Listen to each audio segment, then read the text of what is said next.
My name is Joseph Hurst. I live in Ankeny, Iowa, and I'm a part of the PMBA program. I currently work as the Director of Sales at Stony Creek Hotels in Johnston, Iowa, and I chose the Iowa State MBA program because it just made perfect sense. About 2 years ago, I started this wonderful program, and I couldn't imagine not having done it.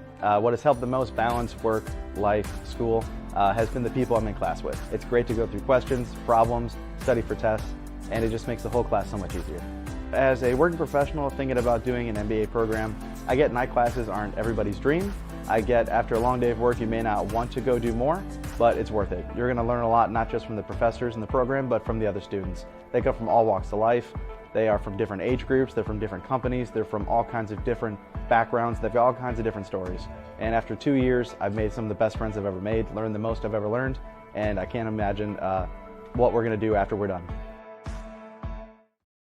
Success in farming is all about precision and efficiency, ensuring every seed, every drop of water, every nutrient and treatment counts. Terraplex Ag is helping farmers all over Iowa and the Midwest do just that. With precision ag-grown technology and support from Terraplex, you'll boost your productivity and make timely and informed decisions, all while reducing your costs and increasing your profit.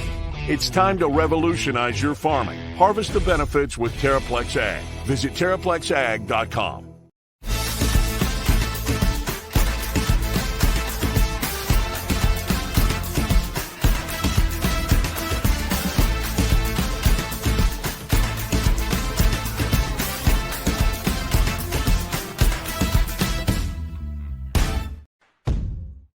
Chris Williams, Brent Blum, from the Wild Rose Casino Studio. It's Williams and Blum, presented by Mechdyne, on the Cyclone Fanatic Podcast Network.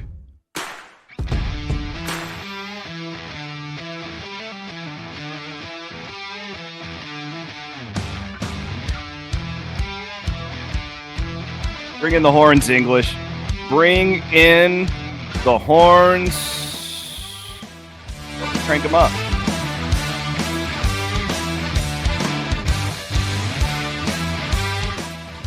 It's the 15th of December. Portal season. Good so far, baby. Pretty good so far. Pretty good so far. Pretty good so far. We have Bagman Brent Blum. 12 days left. 12 days That's left. it? Yeah, and then there's... I say this not to panic anybody. There's another portal in April for football, too. Yeah, because then they can all just leave then. We hope not. But yes. I'm just saying, like, the kids in general, not necessarily like Iowa State's guys. Yeah, that's only a week. There's 10 days in April. It's not as long. But this is the major one. And so far, we're hanging in there, everybody. Thanks to all of you. Well, it's it's been a really good week, I think, for Iowa State in general. We're going to talk all about it. Men's basketball with the dramatic win over in Coralville earlier in the week. Boy, the women let one slip away. Yeah. Full disclosure, we are recording this show before the women's game on Sunday night. So we will not be commentating on anything from that. They're going to win by 34, though. Yeah, we didn't roughly. We didn't feel like we were, rolling the dice too much. Who are they even playing? Eastern Illinois. Yeah. I'm not going to say anything more because if they lose, then it's going to be on me and all these. Yeah, and I'll take it. That is my fault. Be tweeting at me because I literally have to make cookies with kids tonight. So sorry, that's my fault. I'm not looking forward to I'm looking forward to it, but not that much. It's just so messy. Yeah. And then the little ones are always feel like they're getting the short end of the stick. Never good enough. Yeah. And then the wife, she gets all angry. Because she wants, my wife literally worked at a bakery for a while. Oh, yeah, that's the worst. And so she wants it to be perfect. Yeah. Mm-hmm. Yeah. And I'm God bless him. Yeah. So that should be fun, everybody. Bloom the Baker Bagman. We are presented, as always, by our friends at the Mechdyne Corporation, enabling discovery. If you are thinking about a new career in 2025, I would encourage you to go to Mechdyne.com. That is spelled Mechdyne, and look at their career page. They love hiring Iowa Staters. Of course, we're in the Wild Rose Casino Studios. Go and pour yourself a glass of Cody Road bourbon and enjoy the podcast tonight. I guarantee our guy Ryan Burchett drank a lot of bourbon on Wednesday, or Thursday, that would be, as the thrones of Iowa State fans left Coralville back to Central Iowa to celebrate a impressive comeback by TJ Otzelberger's team, which was awesome. It was awesome to be there. I know you weren't there, but it was pretty funny because the Iowa basketball crowd, like, you get a different feel there. Like, I don't know if they hate Iowa State. Like, it is a real, like, absolute hatred from their bench to the people there. That guy in the front row kept like running out. There's like 8 of them. Yeah. I was so mad.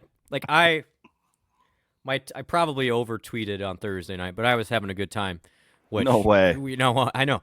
And those guys drove me nuts. They were clapping in Curtis Jones's face while he was shooting a 3. Like, you literally, because I know this, and again, everyone has their own rules. When you sit courtside at Iowa State, they hand out a sheet like you will not stand up during the middle of play or get in the action or get the wave official, all of these things. And yet you got that one Yahoo who is literally turning around and like doing this and like, yeah, he's like part of the game. You're not part of the game, pal. He that I don't know if it's the same guy or not. There was one gentleman that Heisey, I don't remember what happened. Heisey got called for a foul, and he kind of got in Nate's face, like on the court. And I thought Nate's like a good kid. Like, I was like, oh no, we're gonna have like a malice at the palace here real quick. Nate's a hockey family now, so well, Nate. The thing that nobody really realized about Nate Heisey is how bulky he is. He's like, honestly, if he's a big dude. Yeah. If I'm getting in a fight, I want that guy on my team. Yeah. Right. I do think so. Serious conversation. What separates this Iowa State team a little bit from previous ones is they got some guys who physically real enforcers. They will really enforce in there. It's like people say what you want about Chatfield. Like, I want that guy on this roster. You're gonna have a game where it's like, hey, Chat, get out there and lay that dude out. I thought, and we'll talk more about this game. I thought Iowa State's physicality in the second half really wore on Iowa. No doubt. It did. Like, there are so many dimensions to this basketball team. They can win in a variety of ways, and I thought Nate Heisey's toughness was a big reason why. Well, I would not want to have been that sideline with those, anesthesiologists on the sideline there for Iowa. Yeah, well, that's a point well taken, because I think, like, Owen Freeman's a really good player. We can all agree. Sure, yeah. Like, we really like him. He's a really good player for the Hawks, but he, like, the physicality, like, when you look at him next to Jackson and Jefferson, it's like, and even Chat, really, like, you just see the difference. And that was, Brent, why the first time I saw these guys play this year, remember, I was like, my breath was taken away at their size. I hadn't even seen their skill yet. Yep. I'm not like you. I don't go to practice. Like, I haven't seen these guys play, and I was just like, holy crap, these dudes are huge. Yes, it's just a different dimension. Watching them next to Iowa's bigs the other night in person was like, wow. Like, that's massive, massive difference. Well, and the crazy part is, in Maui, one of the great things when you're in Maui, and again, not a humble brag, but it kind of is you're sitting courtside, is you get a look at all of these teams that are all, no doubt, Final Four potential. Iowa State physically looked as good as any of them, just from a physicality. Iowa State, I thought was right there with Auburn as the most impressive looking group, and look at us now. Both teams in the top 3 now. Very cool. We'll spend more time on basketball. We do want to lead with football in the portal. I do hope those guys that were standing courtside are listening to this, though, because I want to give them another special shout out. I just I don't know. I always see that guy, though. I don't think it's just because of Iowa State. He's just kind of not that guy, but there was a couple on the other side that were It just seemed It is wild, like, how much that crowd. It's a rival. It was a fun atmosphere, that. You want us against the world thing with that was a very hostile atmosphere that Iowa State walked into, especially because Iowa hit all those shots right away. Got it. They can say whatever they want. I think Iowa State's resurgence here, or ascension, is starting to really, I don't want to say making them nervous, because that's what college sports is all about. Like, we're not talking about taking territory away or something. But anybody that's in the state of Iowa has to know in the last 20 years, the demographics of the state have changed immensely. And C-Dub, when I'm looking at the future of both of these programs, do you want to go play for Matt Campbell, who just got extended through 2032, or Kirk Ferentz, who's 71 years old? Do you want to play for Fran McCaffrey, who's 67 and still has 6 more years on his contract, or play for TJ Otzelberger? Like, that's not being talked about enough, I think, from a big picture perspective. The recruiting over the next 4 years in this state, Iowa State has some huge advantages, and now's the time to take advantage of them. Yeah, well, it's a fascinating thing to look at. There's no doubt. I'm just curious. It's like this is why I've said this for 2.5 years. Like, would I love Iowa State have a spot in the Big Ten? Sure, absolutely, but that's not reality. I'm a live below your means. If you, like, I want the size of my house to be similar to the people around me. Yep. Right? You know what I mean? And I just feel like I've used this analogy before. You don't have the 3-bedroom ranch on Mansion Boulevard now. Like Iowa State has, everybody's got a 3-bedroom ranch. And while there are disadvantages to come with that, the biased college football playoff committee, the money, especially when this thing gets in-house and all these Big Ten SEC programs are automatic to max out the $22 million where you're having to struggle to do that. All these things matter. But I think we've seen, and this is a good transition into the portal conversation this week, that money indeed is not everything. And we've said it from day one. These players want to play, and no better example than the 2 wide receivers that committed to Iowa State this week. You got it. And that's 100% true. By the way, I aired a little bit. Kirk Ferentz is only 69 years old. He's not 71. So very nice. Apologies. Yeah. No, you're right. I mean, literally Iowa State went head-to-head with multiple Power 4 schools for both of those receivers. And Townsend and Sowell. Soul. I think it's Soul. Okay. Both those guys had multiple Power 4 offers. Both had visits lined up potentially after they came to Iowa State. Both didn't leave Iowa State without committing. That was strategically the plan all along, is we want to be the first visit, and we want to let you guys know that you are our priority. And it worked. And I don't know exactly what they would have got other places. I have to envision. The reason why we've been able to do okay in the portal is our fundraising has gotten better, and that's kudos to all of you listening. Seriously, like, I hope you guys all feel extra proud because you're a part of this. But we're still not dollar for dollar with some of those SEC schools. I mean, we're not.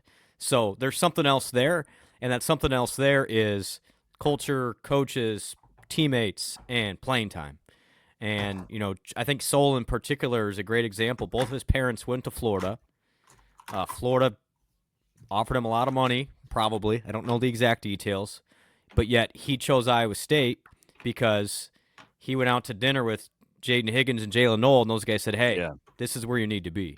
And it worked. I mean, Iowa State has to do all the intangibles great, and so far it's worked. Is that sustainable over 20 years? Probably not, but so far so good, and we've been close enough. Today was a great week for Iowa State football. There's just no other way to say it. Well, more importantly, even that, like the additions are great, but no major deflections. And we've kind of been reporting on that in the background with Cyclone Fanatic Premium. It's been a really positive. I mean, like the most notable one was J.J. Cole because he is a local kid and he was such a highly touted recruit, but he really hasn't had an on-the-field impact in 2 years. Sure. I thought the only one that surprised me was Ellis, the linebacker. I didn't necessarily expect that, but I could make a argument that with all the linebackers coming back from injury that he probably would have been struggling to be on the 2 deep next year. So it does make sense for him to drop down probably and play. But really, like, just the whole list of guys who are leaving is exactly what fits what you kind of want to be, like where going for, like, guys that want to just drop down because they want to play. And that's awesome. Like, I'm glad they should have the right to do that. But I haven't seen Iowa State lose a starter yet. Have not. And the intention as of Sunday, December 15th is Iowa State won't. Now, still, again, 12 days left in the portal, and then there's the spring portal. So, again, we're not totally out of the woods yet, but I think confidence is high that Iowa State will be able to keep everybody that was a priority in this offseason and then some. And honestly, if you would have told me that a week ago, I would not have believed you. Huge kudos to everybody involved with Iowa State and all of our supporters, because it's really been great. And honestly, the timing of Matt's extension was huge.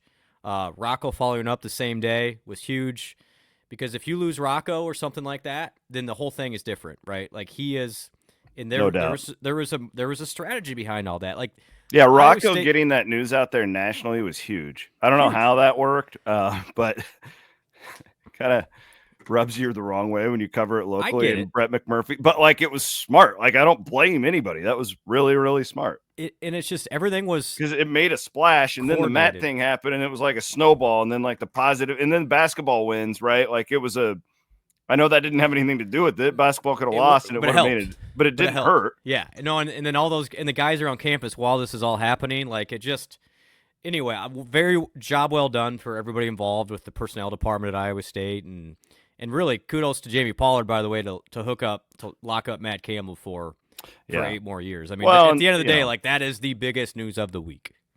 No doubt. We've both said that here, like, and it's funny because you can deeply think about this, and I probably get too in the weeds. You could make an argument that coaches are less valuable now than ever because the players have so much more power than they ever have. Especially a guy like, a lot of these coaches that, I don't know, Chiswick's an interesting example where he couldn't win at Iowa State because it couldn't is a big word, right? Like, would he have won in the future? I don't know. The talent was getting better. I think I understand where you're going, though. He was struggling to win at Iowa State. Goes to Auburn. You have 4 or 5-star guys. Boom, won a national championship, right? I think they're a really good example. Who was the old LSU coach? The big guy? Miles? No, the won the national championship. Orgeron. Ed Orgeron. Yeah. But then but the point that I've always wanted to make at Iowa State, football specifically, I feel like basketball is a little different because you can just get 3 guys and it changes everything. But I don't think that Iowa State will ever be in a position to just go out and buy free agents. Never. Even this year, like, got a couple of good ones, but that wasn't the top priority. Like, the top priority, sure, you wanted to get these wide receivers, but the top priority was Rocco and Dominique Orange and like keeping these guys. Tyler Onedum and Jeremiah it's Cooper. Still a developmental program, and it's always going to have to be. And that's why I've always said that, to me, the most important thing is that Campbell stays. Not that if Dan Campbell retires and the Lions want to hire him and he can go and coach the best. I'm just throwing that out there as an example because that game is on in front of me right now. Matt might leave someday, even with this contract, but it's not the end of the world. But I'm so confident in him and his staff that that's why I said it's the most important thing, because they have proven it's such a difficult time to retain players that they've done it. They haven't lost that many. The guys that they've lost drop down. There's not many of them going even laterally, right? And that's why it's so freaking important to keep this guy. And he's just a really good dude too. He fits really well.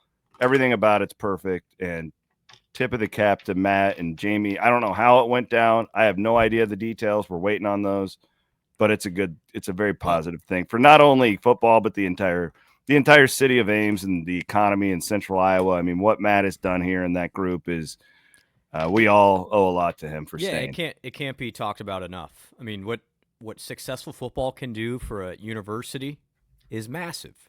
It's just like, it really is. It's massive. There isn't enough of a discussion standpoint at Iowa State in particular of the importance of having high-end Power 4 basketball and football and all the above, because it's a recruiting tactic. And honestly, in my opinion, it's the best marketing Iowa State has.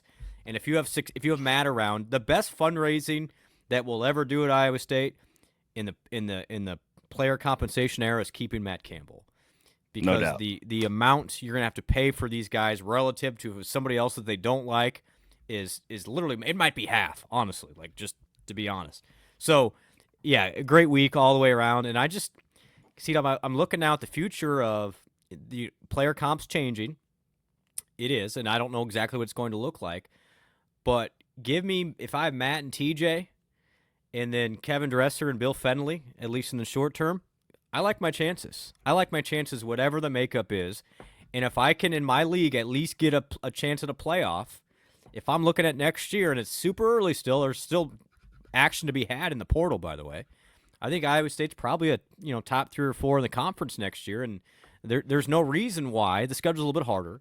You can't run it back like you did this year, and that's exactly the message to these guys this week was, hey, our work's not done yet. We didn't win it all. Let's come back and let's run it back. And I'm in another note, I'm so much more excited for this bowl game. So same. Because like the guys are actually going to play, it seems like, and it just. I watched that game last night that I didn't really watch it. I just kind of had it on, like South Alabama, like 20 dudes gone or whatever it was. It's like, I don't know how, like, a fan of that program, which sucks because bowls used to be such a big deal to those smaller programs when you could go and play on national TV in a standalone. But like, I don't know. At this point, this Miami Iowa State game looks really good. I hope it stays that way. It's getting some buzz now because Cam Ward says he's going to play. I will be shocked if he actually does, but he says he's going to play. I mean, he's a top 5 pick. He's a top. The draft is right now. I would be, again, flabbergasted if he plays, but he's saying the right things for now. At least keeps the interest. And I don't know if you saw, C-Dub, breaking news right before we came on. Pop-Tarts Bowl making waves again with what somebody on the internet said one of the most transformational ideas in college athletics history. Is it this trophy? It's the trophy. Hold it's on, the trophy. I can pull it up for us here. Just give me a. We don't have Aiden producing the program like we need, as you can tell. But the ratings on this thing are going to be massive. I swear to you. Like, I know it's silly. I get it. It's not all because of the football game, but there is going to be eyeballs on Iowa State and Miami. So you might as well go win the thing and win your 11th game. That would be really good. Time. Yeah, I mean, again, these bowl games, Brent, are not all created equal. And you could have a really great matchup of sexy programs, but if one of them has a million opt-outs and the other one doesn't, then all of a sudden it's not that sexy anymore. True. Like this is setting up to be a good one. Here it is. This is going to be awful for the people on YouTube. It's going to go right over our faces, but this is the only thing. I'm not a producer. There you go. Look at that thing. It is a fully functional toaster in the trophy. That trophy. Now that would look beautiful in Ames. That trophy, it's a little bit bigger than a life-size football, but actually is a functional toaster. Pop-Tarts work with General Electric to make a fully functional toaster that is now the Pop-Tarts trophy. Can you imagine Rocco and Dom Orange having a strawberry pop out of that? See my guy, Kale Brazina? He's doing some... Oh, we're doing reviews. It's been great. Yeah, they're doing Pop-Tart reviews on social media. Bo Goodwin's on there. A couple other guys. It's been good content right there. You know what I miss are the old McCarney days of we're off to win an Independence Bowl championship. We're going to win a championship. So great. Now, I will say this, because it's been brought up this year about how Iowa State maybe didn't give its full intent to the Liberty Bowl last year. I think what we did see, if everybody's in the Jacobson building is listening, or in the Bergstrom complex, winning this game and winning 11 games will help you immensely in the polls to start next year. Mm-hmm. Because, again, voters aren't the brightest. So that might be the difference, C-Dub. I'm serious here. Oh, of absolutely. being ranked 15th next year to start the year as opposed to not ranked. And then I don't disagree with you at all. The difference that could make, because we look at the playoffs this year. All those teams that started high got the benefit of the doubt. It's dumb. We agree it's dumb. But winning this game could have a weird influence on preseason polls next year, which in my opinion can only help with the playoff talk. That's a big big brain thing, but it's I think there is something there. Let's thank a couple of our sponsors. One of them is I was thinking about our time in Memphis earlier today with Colin Newell. We had a great night down in Memphis with the Newell family. Oh man, I don't think he's gonna do that with us again though. I don't know if he wants to insure me after he saw our behavior that night. We were with the crew from Barnes Farms. That's right. Man, what a night. Our guy Beatty ended up at the Beatty. house. Yep. People were on the pool table. It was wild. I just remember sitting in the corner with Rob Gray. We were just Rob was drinking scotch, and I was drinking some of that Tennessee whiskey that I picked up at the airport. And oh man, what a night! We had fun. But that's the type of guy Colin Newell is. Not that he's like a big partier. I guess that's not a great endorsement, but he's a man's man. He's a man of the people. And he was the most mature one there. Oh, absolutely. Yeah. Farm Bureau Financial Services, our main man, Colin Newell. Brock Purdy used to touch his rear end on a daily basis, multiple times. Shout out to my guy, Jeff Kelderman at Kelderman Manufacturing. Brought me Aaron Lewis. You know who that guy is? Stained. He's the old, brought me a Stained t-shirt today. He was up at a concert last night. That was pretty nice of him, I thought. What a great gesture. Yeah. Kelderman.com. Check him out today. Same with our main man, Andrew Chaplin. Denny from Clear Lake and his wife have demanded that I get them a bottle of Cody Road for using Andrew Chaplin as their real estate agent to buy their home in Ames. And I said, ma'am, I will absolutely do that for you. You'll be getting a bottle of Cody Road. But if Denny from Clear Lake is using Chappie as his realtor, I mean, what kind of a better endorsement can you get, Blum? That's basically LeBron. Yeah, of completely agree. Past Iowa State call and show callers right there. Completely agree with you. So anyways, all of our great sponsors. Also want to do one quick thing.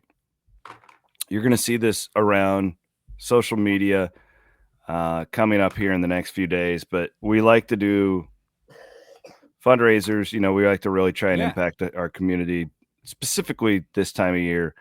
Heartbreaking deal here, Brent. Little guy named Bennett. And I know that's your boy's anniversary on getting out of the NICU, which was cool deal this year. To see Theo out there raising hell all the time like he does. Bennett, he turns 5 coming up on February 2nd. Bennett was born with Down syndrome. He's already had a open heart surgery, and he was recently diagnosed with leukemia. Oh, man. Started his chemotherapy last week over at the U of I Children's. And anyways, Bennett's mom has worked with my wife and is good friends with my wife.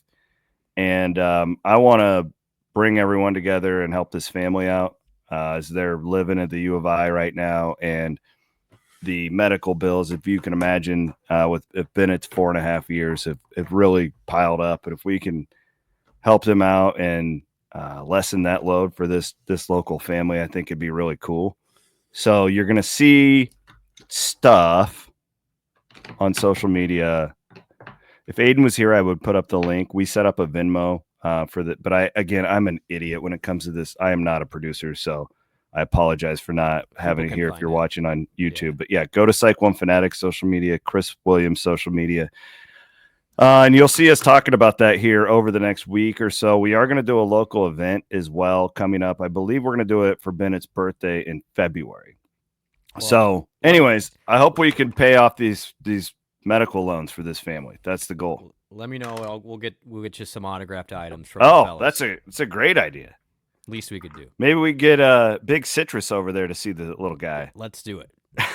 He's a legend. By the way, they were doing they had an event this week with Boys and Girls Club up in Ames, and Brendan Black, the big guard, big dude. Yeah, I don't want to mess with that guy. He was carrying around like a 9-month-old, like it was nothing. Yeah, it's great. Believe that. These guys are great. But no, seriously, thinking of Bennett and his family, and anything we can do to get you some signed gear, just let me know. No, we'll do that. He, I believe he is a bit of a hawk. That's okay. I think, but I believe he comes by it naturally. I think Dad's a hawk. So maybe we could, Rocco Beck sends you a get well video. Maybe you become a clone. There's no other. Hey, you grew up a hawk. It's fine. I did. Look at me now. There's time to see the bright side. No, all good. Bennett, it's actually cool. You know what he loves, Brent? He's passionate about sprint car racing. And I said, do I know people? Fits right in with you. Do I know people? So I got a couple of his favorite drivers we're working with to send him some videos, and we're gonna hopefully make this kid's Christmas really special. Well, just so everybody knows, and I obviously get to see it behind the scenes. You do this to help, not just to make yourself look good. Like you've been doing. This is my favorite thing. This is part of the reason why you stay with Cyclone Fanatic, right? Absolutely. We can't make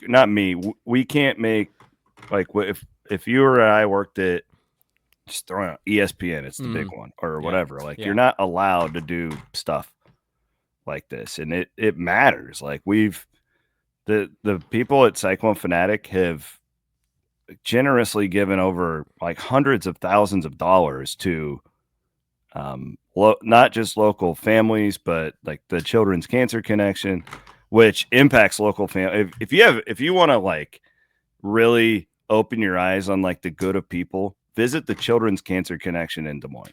I mean, that one year we sent like 70 kids to cancer camp. Yeah, that's right. That's right. Yeah. You know, like these people are unbelievable. So this will be really cool. And I'll let you guys know when we want to do the event as well. But I think we were going to do it in the next couple of weeks, but I'm like, man, there's so much. There's a lot going on. Like, let's just do a big fundraiser, and then we'll do something here in the winter months. So that's coming up. Thanks for letting me take a few minutes on that. I will be hitting you up on some autograph stuff for the guy. Okay, so let's get into Iowa State basketball now, as that game in Carver. I mean, it's not one of the best wins in the aughts era, but it was the way it went down was really impressive, though. You took every shot from Iowa. If you would have listened to our podcast on Wednesday, everything we said had to happen for Iowa to like really give Iowa State a scare in that game did. It did. And Iowa State just kept staving them off. I don't know about you. Every 5 minutes, I would think, oh, they got to be down 15. And it was like, oh, 6-point game. Right. And it just, I don't know. I don't know how comfortable I was going into the 4 and under when it was tied, but there was still a part of me, even when they're down 13, I'm like, it never felt like Iowa State was even close to being out of that game. And their composure was so impressive on the court. The guys didn't flinch. Yeah, I thought, just a tough win. It really was the Matt Campbell quote come to life, just play tougher for longer. There were times where Iowa State could have just really said, oh, not our night. I've seen 5,000 NBA games where team starts hot like Iowa does, and the other team just says, all right, well, one of those days, we'll just park it and call it good. Iowa State kept coming, and that's why I never really was concerned, Cita, because Iowa State kept getting layup after layup, even though they were down 7-10, 12 in that first half. Like, everything was really easy for Iowa State. You had to think that eventually Iowa State would switch something up defensively and slow Iowa down, and that's exactly what happened. It doesn't really get talked about, but TJ didn't trap as much in that second half and basically played Iowa straight up and said, all right, if you make a bunch of shots, good for you, but they're not going to be wide open. And it worked. And they ended up missing, I think two of their last 10 for the Hawkeyes. And it was just a grown person's win. That was a win where that's hard to do. When you're over there, that place was amped. And then you needed Curtis Jones to make all those big plays. And I thought the turning point was, Taman has a turnover, steals it back, finds Curtis, who hits that three with that guy from the sideline in his face. That was, to me, that was like, all right. And then he gave him because as John Walters says, Curtis Jones has never had a bad day in his life. So, like Reggie Miller would have been saying something, or, some of these new era, Curtis just looked at him and laughed at him and just like, okay, pal. But no, Curtis was awesome the second half. I thought Taman was unbelievable. The plays he makes, that just the hustle plays, you cannot put a price on it. And I thought between those two and just really all of Iowa State, Iowa played great. That was a really impressive game from Iowa, and Iowa State just outlasted them at the end of the day. And that's a win where, in the history of this series, in my opinion, one of the more impressive ones Iowa State has had. I really believe that. Yeah, I do. And again, I kind of alluded to this at the start of the show. Carver wasn't sold out. There were a lot of Iowa State fans there, but it was a hostile arena. Well, it really felt like a big game in there, which is hard to do in 2024. But it was just a mean crowd. Like they don't like Iowa State. No. Fran, it's not. This isn't a mystery here. No. Iowa State has Iowa State's third in the country. Like, Iowa State has all the attention. Yeah. There's nothing more that any of the folks over there in the black and gold wanted than even if Iowa State would make a Final Four this year, they would always have, oh yeah, but we beat and those you players, head-to-head. Man, they came out on fire. They were great. Yeah. Yeah. I thought actually Peyton Sanford's quotes after the game were spot on. kudos to him, Dix. Like those guys played well. That Dembele made some shots that he usually doesn't. Well, like, that was when I got worried. When that guy was I 3 of 3 from 3-point range, I'm like, oh no, this is just one of those nights. You have Freeman banking in free throws. Yep. Like it started to feel like everything was against you. But again, as John Walters put it to me after the game, the old Swiss Army knife, Nate Heisey, He was great. makes a huge difference. And that's my takeaway. Just Iowa State through December 15th here is they can beat you in multiple ways. And it just, we've had to hold our breath.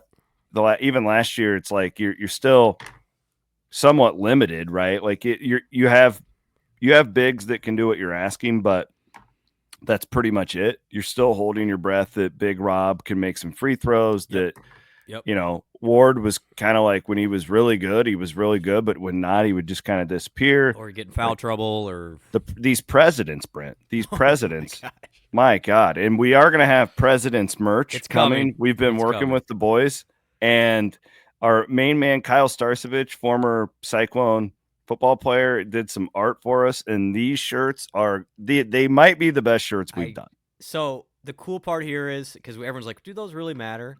I swear to you, the people who have been sharing that tweet the most, that Martz and Starcevich put out there, was Joshua Jefferson's parents. They think it's the coolest thing ever. The coolest thing ever.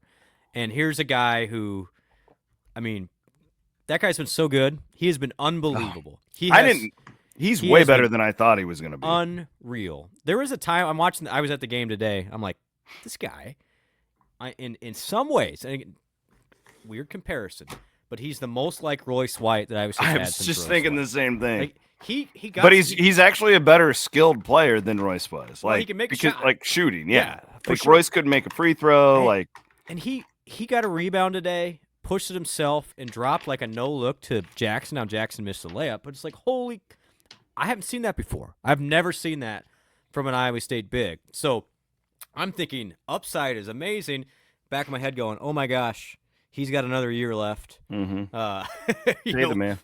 Who's gonna come after him? But back to the T-shirt thing. Stuff like the president's shirt. It has it like parents, families. It's still new to these guys. They think it's the coolest thing ever, and so yes, I'm very excited for that, and those guys are excited too. But I mean, Jefferson and Jackson, it's been fun because, Jefferson got here, and honestly, one of the reasons he's at Iowa State, TJ knew him early. He was coming off a fairly significant injury.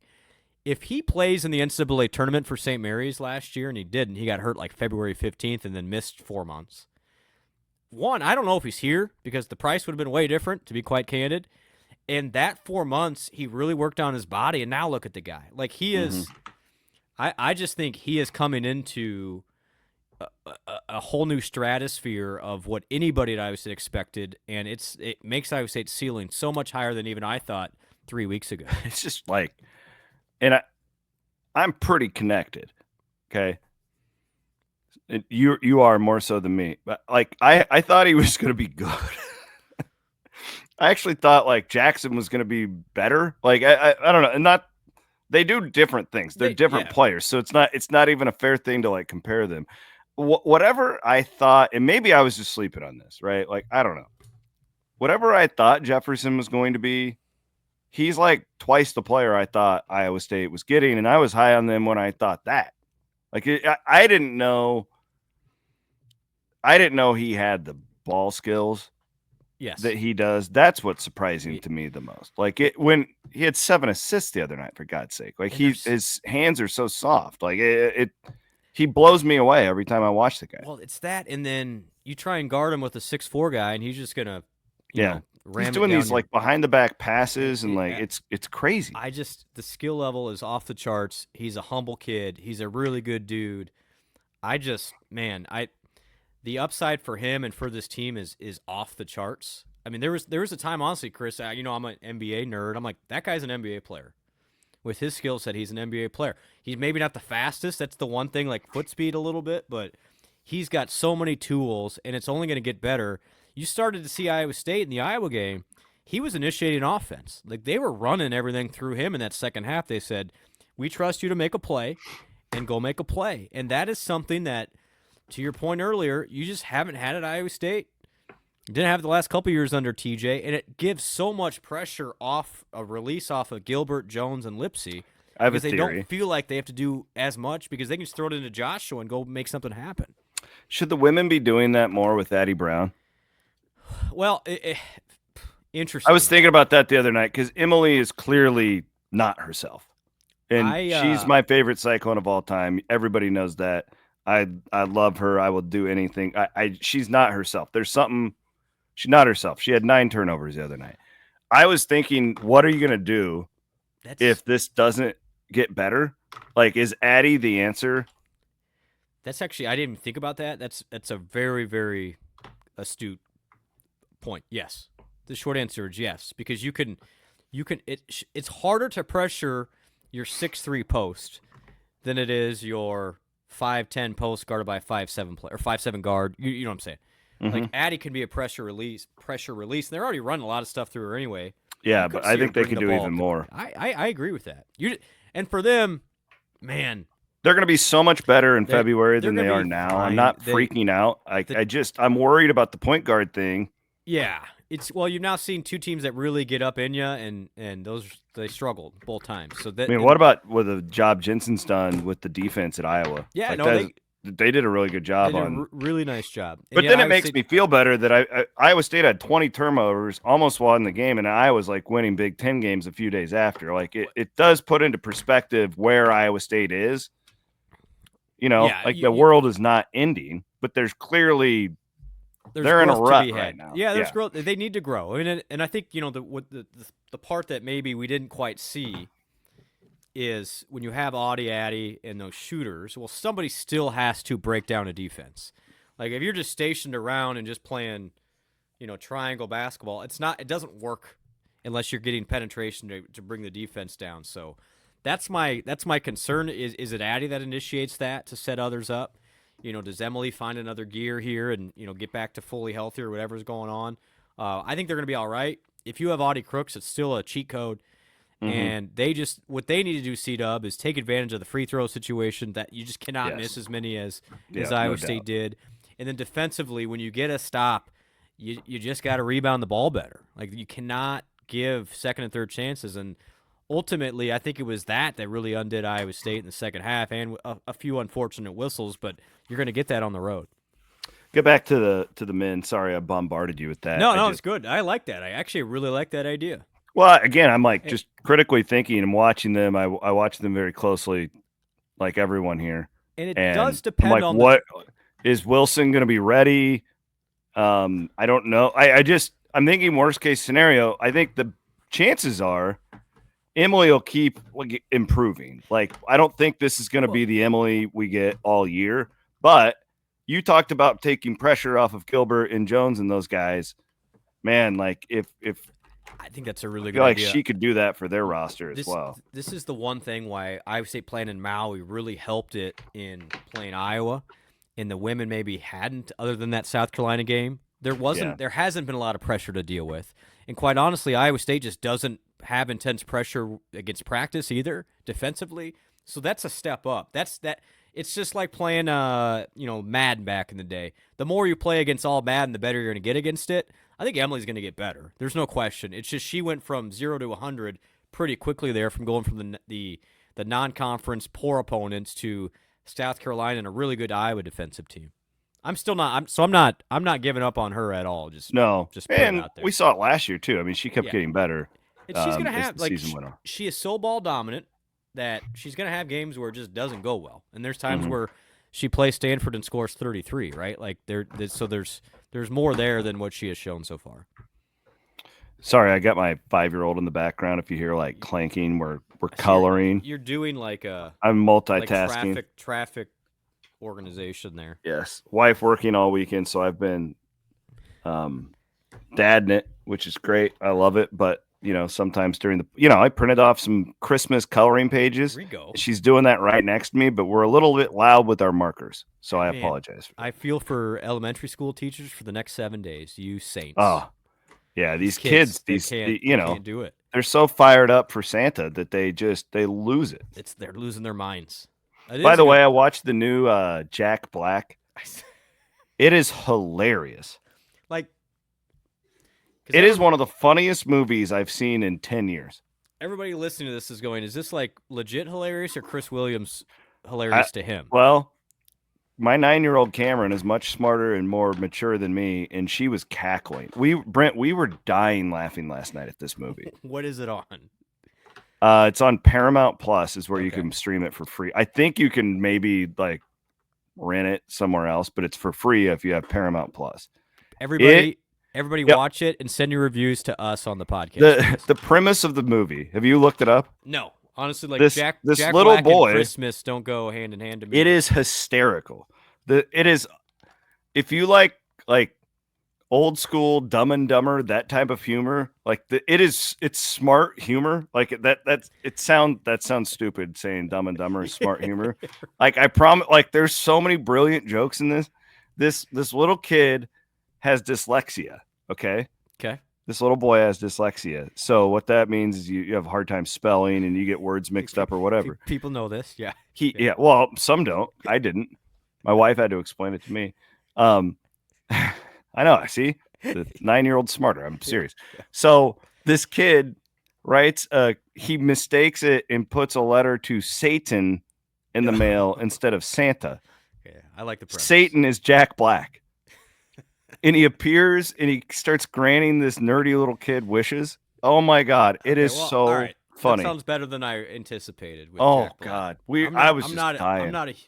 I'm not the world's biggest fan of Jack Black. Did you know? I'm looking Did through he get canceled?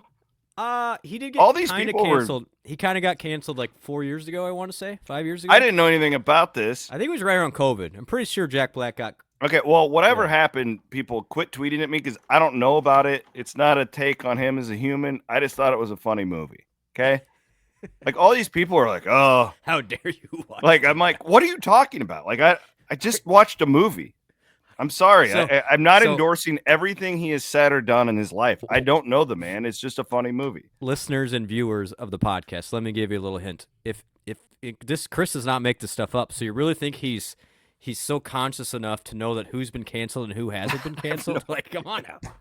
Let's go. Let's think. Let's use some critical thinking. When I'm not working, like I'm watching like old dirt races or like people are like, oh, you don't watch movies. I don't. No, I do not pay attention to pop culture. I don't listen to the radio. The only time I listen to music are my 90s country playlists and 90s hip hop. I read about like the news, but I'm not reading teams. I don't pay attention to any of it. You're better for it. But yeah, I don't. So maybe he was, but anyway. Well, I don't know. A bunch of people were very upset with Jack Black. That's all I know. Yeah, and my 9-year-old loves him because school. Okay, yeah, it's coming back to me now. There was it was politics, C-Dub. Oh, let's leave it at that. Okay, so he made a political comment. And it wasn't even him; it was somebody in his band. Oh, okay, gotcha. All right. Anyways, I thought it was really funny. Okay, we also watched the Nutcrackers. That was the new Ben Stiller one. That is very, very wholesome. That would be a one to watch with the boys. Your boys are probably too young for the Jack Black one. It was perfect for Cammie. She just thought it was just and epic. Apparently for you. Yeah. It actually, like at the end though, you're like tearing up. Jack Black just kind of brought it all the way around for us. Jack. What movie? Yeah. What was the Rock Man movie? School of Rock. Did you ever watch that one? Yeah. Oh yeah. Yeah. That's why Cammie likes him so much because my daughter is really into music. That's her thing, and that's one of her favorites. 20 years ago. Oh, Jack Black, he hasn't lost it though. Like the problem is he plays like the one character, like the rocker character. So it's like Rocker Satan, Rocker. Rocker Satan, short fat guy. His role as Satan was impeccable though. Like 2 thumbs up here from the. I might watch it on our way to Florida. You really, it's so funny. Crystal would like it too. I texted my sister and brother-in-law. I'm like, you got to show this to your kids. Like, you guys will all freaking die. Do you think Fran McCaffrey would like it for a little pick me up? No, it's way too positive and funny for him. He would be distraught. I want to thank our friends at the Ivy College of Business at Iowa State. Had a little correspondence with the dean this week about my Bitcoin 100,000 call a couple years ago. The dean was giving me my tip of the cap, and I said, Dean, you're much smarter than me. You send me the text. We all find every squirrel finds a nut every once in a while. Okay. It did sound like he's still not totally. I don't think he's sold on the Bitcoin. Yeah, the dean there. A little passive aggressive with that compliment. CJ. But on the positive note, the Ivy College of Business continues to grow by the day. It's crazy. It's elite, and shout out to him and all the team there at the Ivy College. I saw Michelle at the game today. Oh, no kidding? How's she doing? She is awesome. Is Monty all right? Yeah, they're both there. Applegates. Yep. Big timers. Yep. So good people. She is the excellent and award-winning, if I do say so myself, director of marketing at the Ivy College of Business. Big Vikings fans too. There you go. We got a Monday night game, right? MoveWhatMatters.com can go out and make a gift this holiday season with our friends from the Iowa State University Foundation. Anywhere you want. MoveWhatMatters.com. I have a great story about Bennett, the kid I was just telling you about. He's found comfort with the therapy dogs over at the Children's Hospital, and I was thinking about the Companion Animal Fund at the Ivy College of that would be at the College of Veterinary Medicine. That's right. Up at Iowa State. Yep. Maybe support that this holiday season. Wiffles Hybrids Big 12 segment. Plant your independence. Plant Wiffles. Was drinking out of my Cornaholic coffee mug earlier today. I'm going to look at our friends at Heartland College Sports right now. They have who wrote this one? I want to see. Brian wrote this one. Okay, it wasn't Dookie. They graded the Big 12 football hires. I'm gonna run down them for you. Yeah, we got some action. We got some action now. I'm gonna go from worst to first. Okay. Yep. They gave Brent Brennan returning to Arizona a D. Well, they could fire him. It's a problem. Like they are going the wrong way though. Like they lost. I think they've lost the most players in the portal, like 30. Jeez, have they really? Yeah. Yeah. They gave Oklahoma State's move with Mike Gundy the restructured contract a B-. What do you think of that? Well, they botched that. I'm giving that a D. Like that was embarrassing. It should never ever get to that point because now C-Dub, he's lame duck. Yeah, you're gonna have half your fan base that anything bad that happens wants him gone because they can say, "Well, you did too. You just couldn't pay him." That's a bad situation. That is he needs to win 9 or more games next year, or that ship is out the door. The crazy thing too, if this were 10 or 5 years ago, even prior to the portal and NIL, Gundy would be. You could hire him anywhere. Like there'd be really good programs that want him. In this era, nobody's going to touch him. He won't. He could maybe. That's why McCaffrey's probably not going to make much money on the open market. He's kind of in the same spot. Like a guy Fran? Fran's not getting another job. That's but you see what my point is though. I do. Guy who's won moderately. He's looked around a lot. Yep. Been sniffing to get out of there a while. When it came down to basketball coaching skills 10 years ago, he was a decent commodity. Now in the NIL area, he ain't getting anything. Notre Dame probably would have hired him, if not for But think about all the jobs Gundy's turned down over the years. Yes, he would not get those offers now. I mean, who are you hiring? You're going to hire Mike Gundy or Matt Campbell or Kenny Dillingham? There's a reason for that. Yeah. Scott Frost, they gave a C to Scott Frost. They are not in on Scott Frost over at Heartland College Sports. So I don't know if you saw this. They just lost that monster defensive tackle to the portal. The guy who just was number 2. Yeah, he was in the backfield. That dude all was night. nasty. Somebody's going to give him. That was one of the best players Iowa State played all year. I agree. So they're not trending a great way. He's got to restock, and I don't know. I mean, kind of nostalgic. Like I'm for nostalgia. That's kind of fun. Same with the Rich Rod thing at West Virginia, but we're going to get to that. Is Scott Frost the answer there long term? Oof, you're hoping there. You're really hoping. Kyle Whittingham coming back a B+. Yeah, I thought you've talked about this often. I thought the way they handled a really bad year was as well done as you can handle a bad year. Did they plant that guy to ask that question? I don't know. And then Whittingham just goes on this 5-minute deal about their plan for NIL because it was brilliant. So you know what they did? They did the old Vanderbilt move.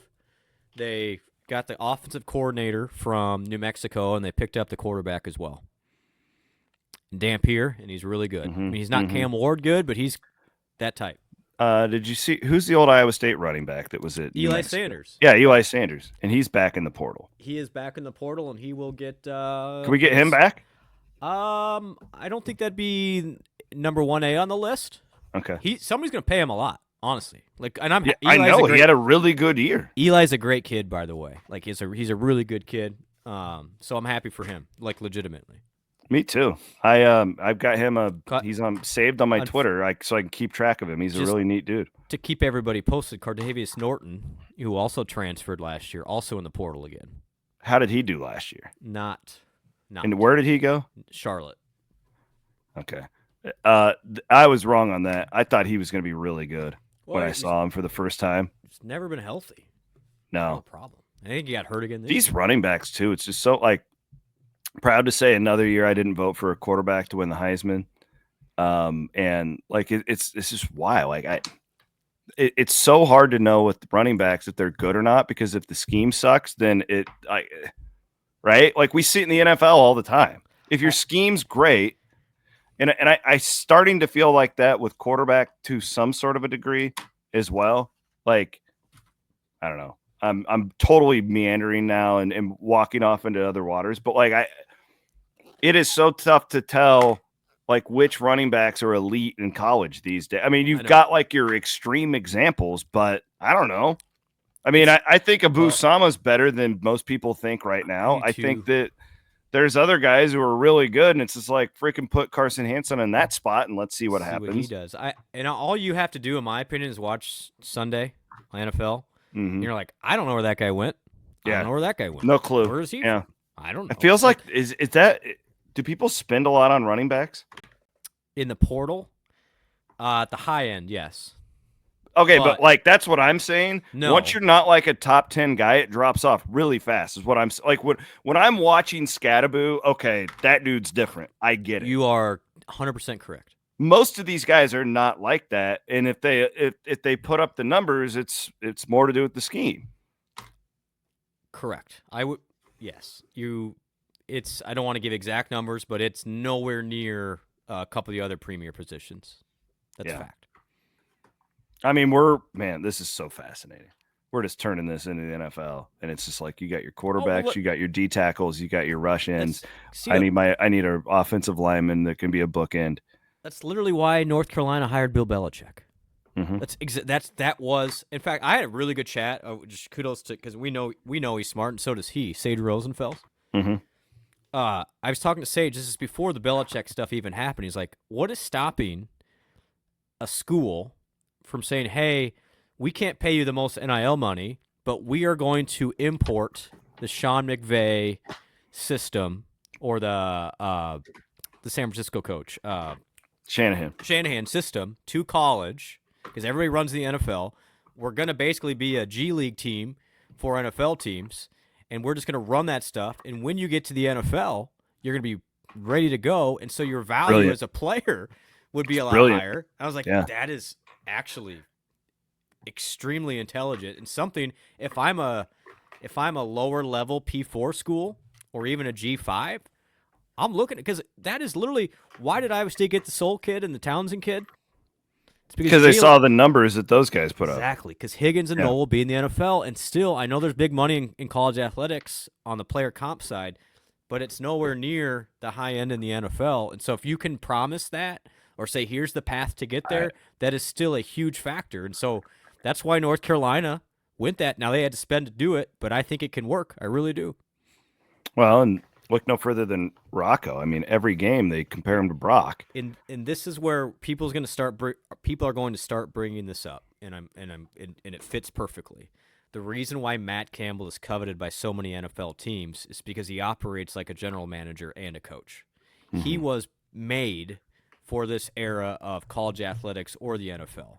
You've talked to Matt, and what does he almost say? He's like, I almost prefer to be a GM than than an X and O. Actually, I kind of thought that may be what he would do at some point. I think it's very possible, but this is why it's like there is zero. Literally, I can think in college football, there may be not one other coach I would rather have at Iowa State for all of those things together. And because I think Matt sees himself as a GM first and the next and second, which is honestly what you need in this era. The rest of this article, real quick, they gave Matt Campbell an A+ for the extension, which I think we would both agree with. And then the other one is Rich Rodriguez, and this is one where I am mixed on this one, because I could really see it working. I could really see their boosters getting behind it because it's kind of the glory days of the Fred Hoiberg move. Yeah. And it's not like he's flamed out after the fact. He had the high profile ones where he didn't win, but recently, like, he's probably going to bring a bunch of those Jacksonville State guys with him too, and do a little bit what Indiana did, right? Yep. And he's not ancient either. Like, he's old. He's 61, so he's 8 years younger than Ferentz. He's still got. That's why North Carolina makes me uncomfortable. I don't think Belichick going to be there for more than 2 years. It just doesn't. It just seems like he's going to get it going and then transition over to someone else. I think it can work, but Rich Rod, he's got a runway. If it works, the donors love him. I mean, that's the key. Like, everybody hated Neil Brown, and I think he was just in a bad spot. I don't think he's like a bad guy. No, I don't either. Just never accepted. And you need people on your side. Again, back to this new different era. You in order to compete, your boosters better like you, because they have more of an impact than they ever have. So they gave the Rich Rodriguez thing an A. I don't know. Like, there's part of me. It's like, you look at the fit. He had won. He's won there. He can sell it. He's won there, and he's been winning at the Group of 5 level. Yep. Boosters love him. Like, he did okay. I don't know if they could have done better than this, to be honest with you. And he did okay at Arizona. He had some nice years there too. So I wouldn't know if I go all an A. I think it's a solid B+ though. So there you go. Those were the grades from our friends over at Heartland College Sports. Coming up, it's gonna be fun. I mean, that's the great thing, C-Dub, is with this conference, every single offseason is like, I don't know who's the favorite gonna be. I have no idea. You've done a good job of kind of keeping us abreast on the transfers, but it's almost impossible to, like, 247 as like its tracker and all that, all their guys are keeping up on, but really, who knows, right? Like, you just you don't know. And you're right, and we won't even know until April, because there's that second window, and it's going to change even more. So I feel, as an Iowa State person, I feel good about if we can get through the next 10 days. I think I'm not as worried about April, but there's still, there's moving pieces. There's still moving pieces. Well, kind of a light week for us, which is awesome. I love this week. Yeah. It's kind of like the dead week. Just a real quick update. Iowa State basketball now number 5 in KenPom. So they did move up just a little bit this week. I think there were 6 in the net is the last I saw, or 7 or 8, something like that. But they don't play again until next Sunday. It's kind of finals week there in college basketball. So enjoy the quote unquote off week. I know it's the farthest thing from that in your world. Yeah. But nonetheless, I hope it's not as crazy. In a really good spot. Yeah, I hope it's not as crazy as last week. And I just want to share real quick for those who are going to be in Orlando. Yes. I totally understand. Like, it's hard to get there, and the cost is insane. But if you are going, we will, along with our friends at the Gridiron Club and the Letter Winners Club. So we're all working together on this. Great. We just booked. We got basically a 2-block radius in downtown Orlando for before the game on game day, starting at 9 a.m. with free shuttles to the Camping World Stadium. Very cool. So I would much advise, having lived in Orlando, parking is a little bit safer, I would say, in downtown Orlando than at the stadium. You'll be fine. It's the middle of the day. But we'll have shuttles, and so if people are worried about tailgating and things like that, just come to that street party. We'll have it decked out with Iowa State stuff, and you can take a bus and then working on I like downtown Orlando.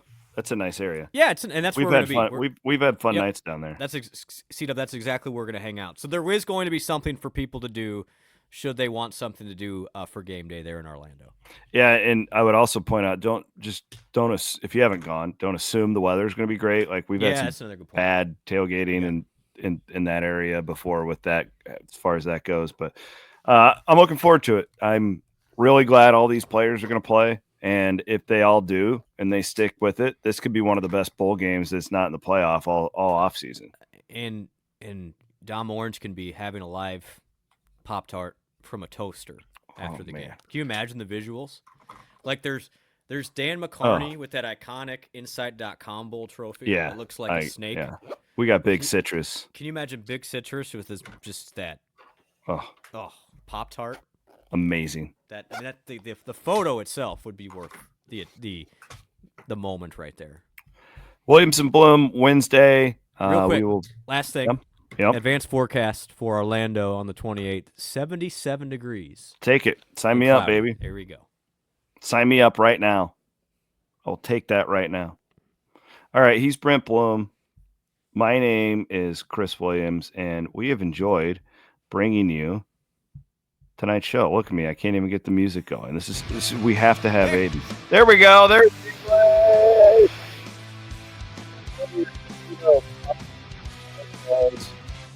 Of course, there's always something going on.